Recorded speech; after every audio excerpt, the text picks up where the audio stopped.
అందరికీ నమస్కారం. తెలుగింటి ఆడబిడ్డ ఛానల్కి స్వాగతం. ఈరోజు మనం చేసుకునే కర్రీ గుడ్లు చుక్కకూర కలిపి. దానికి కావలసినవి ఒక 4 గుడ్లు, చుక్కకూర ఒక 2 కట్టలు ఇలా ఒలుచుకుని శుభ్రం చేసుకోవాలి. నూనె, ఒక 2 టమాటాలు సన్నగా కట్ చేసుకోవాలి. ఉల్లిపాయలు ఒక 4 ఉల్లిపాయలు సన్నగా కట్ చేసుకోవాలి. ఒక 5 పచ్చిమిర్చి ఇలా సన్నగా కట్ చేసుకోవాలి. కొత్తిమీర కూడా కొంచెం సన్నగా కట్ చేసుకోవాలి. కారం, సాల్టు, పసుపు, నూనె. ఇప్పుడు మనం తయారీ విధానం చూద్దాం. ముందుగా మనం ఒక గిన్నె తీసుకుని ఆ గిన్నెలో కాసిన వాటర్ పోసుకుని ఇలాగా గుడ్లు ఉడకబెట్టుకోవాలి. గుడ్లే వేసుకుని ఈ గుడ్లు ఒక పావు గంట ఉడకనియాలి. ఈ గుడ్లు స్టవ్ మీద పెట్టుకుని బాయిల్ చేసుకుందాము ఒక పావు గంట. ఇప్పుడు గుడ్లలో కొంచెం రాళ్ళ ఉప్పు వేసుకుందాం. ఒక స్పూను నూనె కూడా వేసుకుందాం. గుడ్లు బాయిల్ చేసుకునేటప్పుడు ఉప్పు నూనె వేసుకుంటే గుడ్డు పగలకుండా బాగా ఉడుకుతుంది.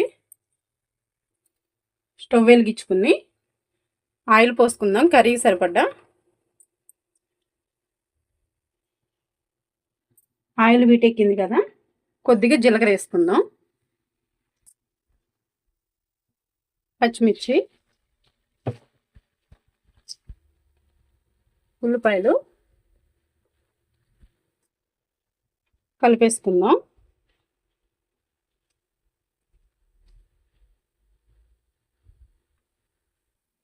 కొంచెం కరివేపాకు, ఒక 2 స్పూన్లు సాల్ట్ వేసుకుందాం.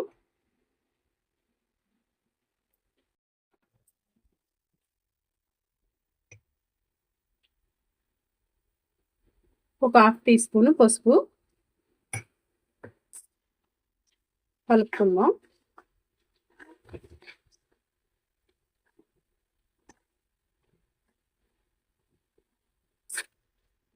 ఒక 2 నిమిషాలు మగ్గనిద్దాం. ఉల్లిపాయ మగ్గిపోయింది కదా, ఒక స్పూన్ అల్లం వెల్లుల్లి పేస్టు కలుపుకుందాం. ఒక 2 నిమిషాలు మగ్గనిద్దాం. ఇప్పుడు మనం టమాటా ముక్కలు వేసుకుందాం.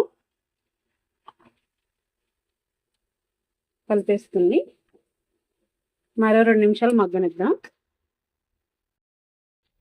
మగ్గిపోయింది చూస్తారు కదా,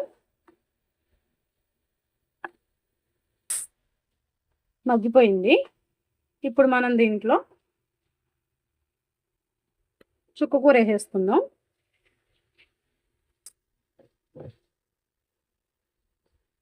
కలిపేసుకుని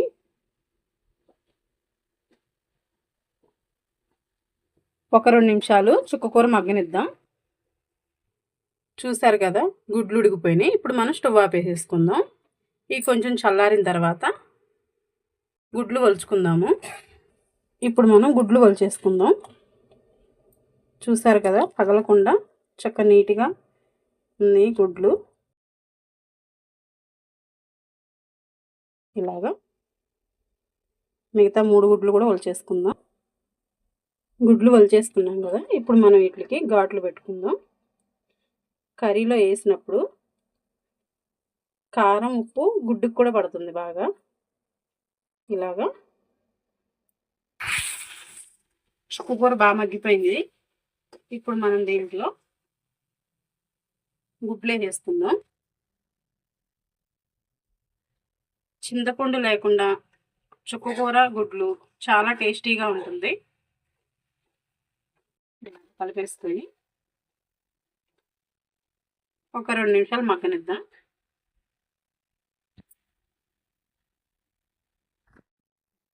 ఒక 2 స్పూన్లు కారం వేసుకుందాం. కలిపేసుకుని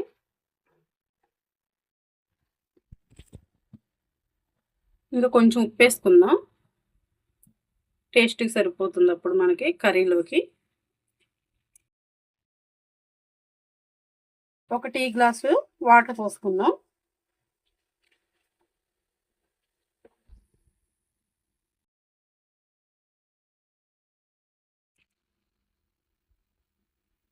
1 spoon garam masala, 1 spoon chicken masala, 1 spoon ధనియాల పొడి కలుపుకుందాం. కొంచెం కొత్తిమీర. చూసారు కదా, ఎంతో టేస్టీగా ఉండే గుడ్డు చుక్క కూర చాలా బాగుంటుంది. కర్రీ రెడీ అయిపోయింది. ఇప్పుడు మనం స్టవ్ ఆపేసుకుందాం. చూసారు కదా, ఎంతో టేస్టీగా ఉండే గుడ్డు చుక్క కూర ఈజీగా అయిపోయింది. చాలా టేస్ట్గా ఉంటుంది. మీరు కూడా ఒకసారి ట్రై చేయండి. ఎలా ఉందో కామెంట్ చేయండి. చింతపండు కూడా మనకు అవసరం ఉండదు. చాలా తొందరగా అయిపోతుంది కర్రీ కూడా. లైక్ చేయండి, షేర్ చేయండి, సబ్స్క్రైబ్ చేయండి. వీడియో చివరి వరకు చూసినందుకు ధన్యవాదాలు.